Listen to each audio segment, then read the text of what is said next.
நீங்க எல்லாம் கேலி கிண்டல் பண்ணுவாங்க. திமுக அதிமுக என்ன செய்வாங்க, இது வந்து பிஜேபி ஏடிஎம்கே வந்து பிஜேபி ஏடிஎம்கே பிஜேபி ஏடிஎம்கே. ஆனா நான் இன்னைக்கு ஒரு குற்றச்சாட்டை வைக்கின்றேன். தமிழக பாரதிய ஜனதா கட்சி எடப்பாடி பாரதிய ஜனதா கட்சியா மாறிவிட்டது 2026 சட்டமன்ற தேர்தல். அதான் நாங்கெல்லாம் வெளியேறினதுக்கு காரணம். தமிழக பாரதிய ஜனதா கட்சி எடப்பாடி அவர்களின் பாரதிய ஜனதா கட்சியாக மாறிவிட்டது.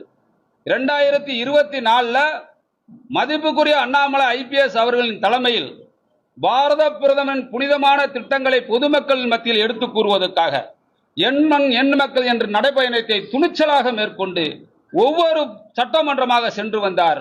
பலாயிரக்கணக்கான பொதுமக்கள் அவரை வரவேற்று ஆழத்தி எடுத்தார்கள். அவருக்கு எந்த ஒரு அரசியல் பின்பலமும் கிடையாது. அண்ணாமலை ஐபிஎஸ் அவர்களுக்கு சாதாரண விவசாய குடும்பத்தில் பிறந்தவர், பெரிய தொழிலதிபர் மகன் கிடையாது, முன்னாள் அமைச்சர் முதலமைச்சருடைய வாரிசு கிடையாது, திரைப்பட நடிகர் கிடையாது. ஆனா அப்படிப்பட்ட மனிதனுக்கு ஆண்டு அதிமுகவுக்கும் ஆண்டு கொண்டிருக்கின்ற திமுகவுக்கும் நிகராக 74 சட்டமன்றத்தில் 2வது இடத்துக்கு வந்தோம். 2024 பாராளுமன்ற தேர்தலில் மதுரை போன்ற மாவட்டங்களில் 22% வாக்கு வங்கியை உயர்த்தினோம். இப்படி உயர்த்தி தமிழகத்திலே 2026 சட்டமன்ற தேர்தலில் அண்ணாமலை அவர்கள் தலைமையிலே பாரதிய ஜனதா கட்சி திமுக அதிமுகவுக்கு மாற்று இங்க தமிழகத்தை ஆட்சி அதிகாரத்தில் அமரும் என்று கருத்துகள் நிலவியது. அப்படி நிலவி கொண்டிருந்த புனிதமான நேரத்திலே 40 லட்சம் தொண்டர்கள், நாங்கள்லாம் 40 லட்சம் தொண்டர்களும் இரவும் பகலும் எந்த ஒரு எதிர்பார்ப்பும் இன்றி பாரத பிரதமருடைய கரத்தை வெளிப்படுத்த நாங்கள் பயணித்துக் கொண்டிருந்தோம்.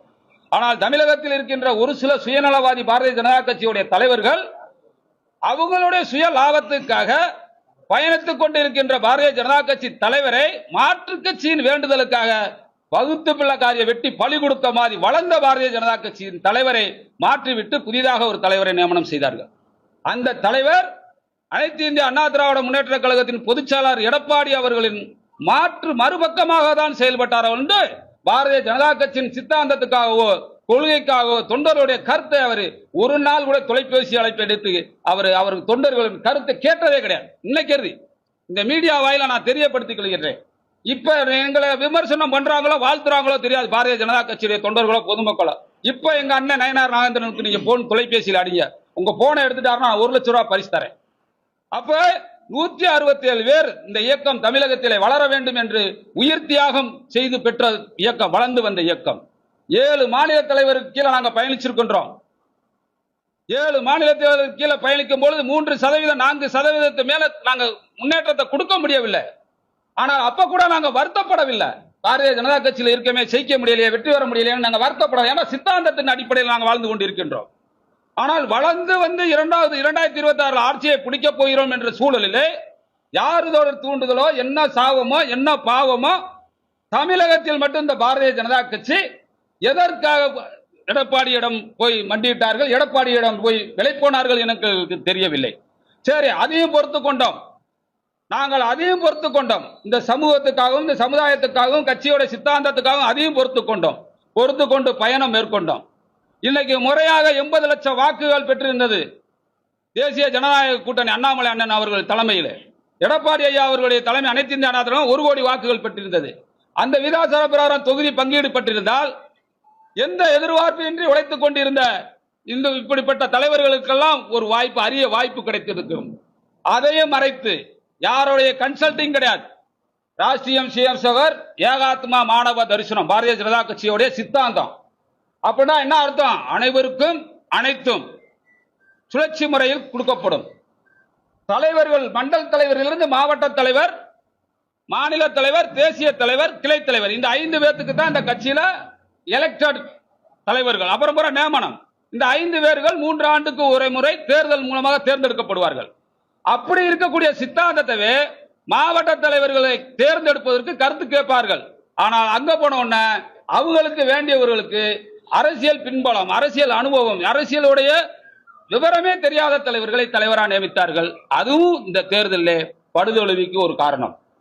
பல முறை பல்வேறு உதவிகள் மாநிலமும் தேசியமும் பண்ணி பல்வேறு கூட்டங்கள் நடத்துவதற்காக தமிழகம் தலைநிமிர தமிழின் பயணம் என்று மேற்கொண்டோம். மதிப்புக்குரிய எங்களுடைய மாநில தலைவர் நயனார் நாகேந்திரன் அவர்களுடைய தலைமையில் அந்த குழுவில் நாங்கள் 8 பேர் குழுவில் நாங்கள் இருந்தோம். அந்த 5 பேர் குழு தான் இப்ப வந்துகிட்டு இருக்காங்க.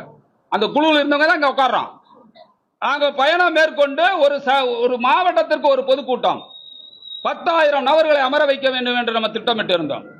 ஒரு சில மாவட்டங்களை தவிர மற்ற மாவட்டங்களிலே 1000 நபர்களை கூட அமர வைக்க முடியவில்லை இந்த தலைமை, இப்பொழுது இருந்து கொண்டிருக்கின்ற தலைமை. அப்பயும் நாங்கள் மேலே முறையிடுகிறோம், உடனடியாக தலைமையை சீர் செய்யுங்க. தமிழகத்திலே திமுக அதிமுகவுக்கு மாற்று ஒரு தலைமையை தேடிக்கொண்டிருக்கின்றார்கள். இந்த தலைமைக்கு பாரதிய ஜனதா கட்சி உலகத்திலேயே சிறந்த தலைவராக மோடி இருந்து கொண்டிருக்கின்றார். புனிதமான ஒரு இயக்கத்தை தமிழகத்திலும் ஆட்சியை மலர செய்ய வேண்டும், மாட்டுங்கள் என்றும் செவி கொடுத்து கேட்கவில்லை. அதற்கப்புறம் கூட்டணி பேச்சுவார்த்தையை தொகுதி பங்கேற்க சென்றார்கள்.